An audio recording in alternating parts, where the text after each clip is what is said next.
Well, I'm proud of what we've accomplished this conference. We made it all the way to the semifinals. We've lost a couple of players along the way, but we still put up a good fight against Ginebra.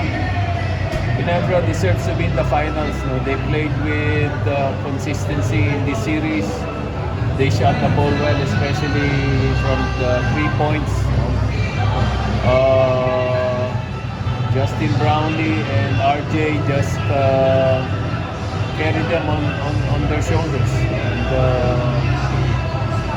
we found it hard to really match up with those two guys. So deserve nila na mag-finals, and we wish them the best of luck in the finals. But on our side, we'll start preparing for the next conference. We will determine who our import will be, and then we're hoping that yung mga injured players namin, at least some of them can get back and help us in the next conference. Coach, tong grupo nyo, syempre another semi-final exit, but this is the closest chance na maka-finals. Obviously may sense of frustration and also hope na unti-unti na kayo. Siyempre may frustration, pero may kulang pa rin. Kailangan namin hanapin at siguro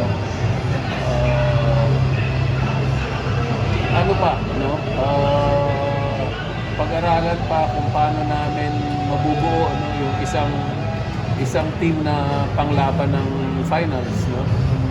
We're happy about our import, si JJ, but iba talaga yung nilaro ni Brownlee. Iba talaga yung deserving of yun nga, sinasabi ko nga, he could be the best import of all time naman, considering all that he's achieved dito sa PBA in all the years that he's played. We gave ourselves a chance. Actually, every game may chance kami na manalo. Meron lang pagkakataon talaga na whatever momentum we build up, and at the point where we can probably turn the tide, may sagot sila. So, gano'n talaga. Veterano sila. And they're very talented, they're well coached, but I'm still very proud of what we've accomplished and what we've done. Malapit na, siguro konti na lang, tingnan natin next conference kung kaya pa namin mas makalaro deeper into the playoffs. Coach, going back lang kay RJ, kasi parang talagang yung maiden effort na talagang bantayan si RJ, different looks, different defenders. So how difficult was it facing RJ, and how crucial was him in this series? I think he's playing his best conference. He's playing his best conference this conference. We put a lot of thought and work into trying to disrupt or defending. Pero magaling talaga, may talent talaga yung bata. Kaya lang hindi naman kami titigil hanggang siguro hindi namin mahanapan ng paraan para hindi lang maging semis, siguro makakarating din kami ng finals balang araw. Coach, you felt like ba na kung umpleto sana kayo, medyo kasi at least you have Clemente, ganyan talaga kasi sa basketball that's why we do not even mention it, we do not even make it an excuse. Hindi naman namin sinasabi, sana kung nandyan si Clemente, sana kung nandyan si Kitato, o sana yung isang magaling naming rookie na gamit namin, si Jun Roque.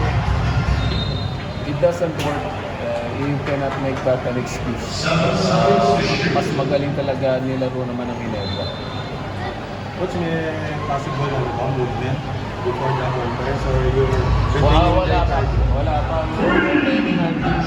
And next week, ang pag-uusapan namin is yung import lang. Sino lang yung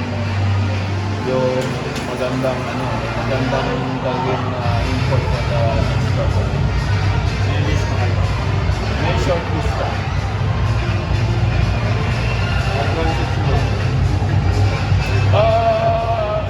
Ano lang na kayo sa akin eh, no? Follow the rules. No? Meron tayong rule talaga. Ang ano ko lang doon, it has long been in our rule book, but it has long been not implemented, not applied in his case.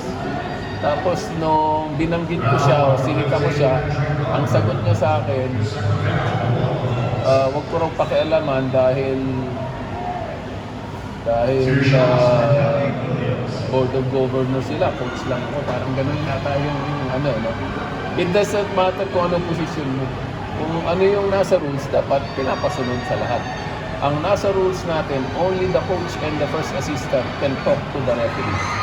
And for a long time, nangyayari yon nang walang consequence, no, doon sa parte. So, nung kinall out ko yon, hindi naman yung pwedeng isagot ng Board of Governors siya. No? Wala naman exception dun sa ano. Walang exception dun sa rule. And also, kaya ko kinall out because the league does not apply the rule to him. No? So, yun lang sa akin, yun lang. Ganun lang kaya kasimple yun. It doesn't matter what your position is. Ang importante, meron tayong rule na gano'n. It's in our rule book. Only the head coach and the first assistant can talk to the refs. Meron pa siyang sinabi na mas malakas daw ako mag-intimidate ng mga referees. I think that is an admission on his part na nag-intimidate siya ng mga referees. No? In-admit niya, nag-intimidate siya ng referees. Sinabi niya, mas malakas ako mag-intimidate. Pero ang part ko naman doon is when I coach, I am submitting myself to the authorities, to the authority of the refs. Pwede nila akong i-technical, pwede nila akong i-fine, pwede nila akong i-eject, pwede nila akong i-suspend, na natikman ko na lahat yun. No? Pero siya, kahit technical, wala pa siya natikman. No? Kahit warning, wala pa siya natikman. No? So, it's totally different na ano, it's a totally different situation. So, napakaliwanag, may rule tayo, sundin natin yung rule. Hindi nagmamatter kung anong position mo. And I think kung ganun ang mentality niya, that's arrogance. Na dahil ba Board of Governors siya, pwede niyang ignore yung ganung rule? Hindi naman siguro dapat. Ako, pag sinigawan ko referee, minura ko referee, may technical ako, may fine ako, may suspension ako, may ejection ako. Tinatanggap ko lahat yun. So, may consequence para sa akin. Hindi ko alam bakit matagal na rule na yun na hindi nag-a-apply or hindi ina-apply sa kanya. Okay? Inano ko lang yun dahil siguro para may closure na. May closure na yung usapan eh. Nag-usap pa ba? Hindi pa. Baka wala pang closure yung coach with this statement of Sa akin meron eh. Ewan ko sa kanya. No, kaya in-explain ko na lahat eh. Kaya sinabi ko na lahat.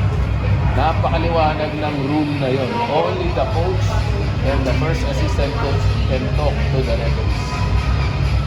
Nasa rule book natin. magkaroon ng chance for you to talk. Walang problema sa akin.